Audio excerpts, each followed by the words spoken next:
आज ओडिशा बीजेपी सरकार संसदीय व्यापार मंत्री मुकेश महालिंग मान्यवर एलओपी नवीन पट्टनायक गिरफ्तारी दाबी करचंती। मु तो मुकेश महालिंग को कंग्रेचुलेट करी जे जो लोक जो एलओपी ओडिशार अस्मितार कथा उठेले, जी ओडियार स्वाभिमान बंचेबार कथा कहले, जी ओडिशार सर्वोच्च ऑफिस राज्यपाल दफ्तर रे होउथिबा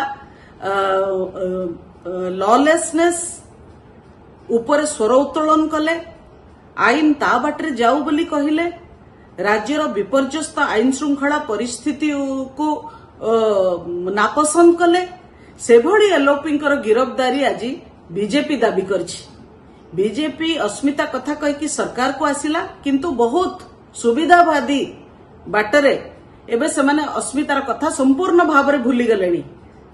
अस्मिता कथा कहले किए भी तांकर एबे पसंद आसुना, तेणु कौन पाई कि मान्यवर नवीन पट्टनायक गिरफ्तारी दाबी न करिवे।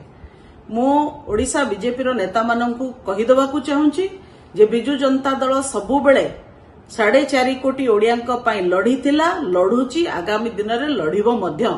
आपण आपणकर सरकारी नाली आखि देखै बिजू जनता दलर कौनसी कर्मी नेता बा आमर मान्यवर सभापति को डरई पारिबेनी। आमे ओडिशावासी पाई कि सबु प्रकार जातना सहबा प्रस्तुत अछु।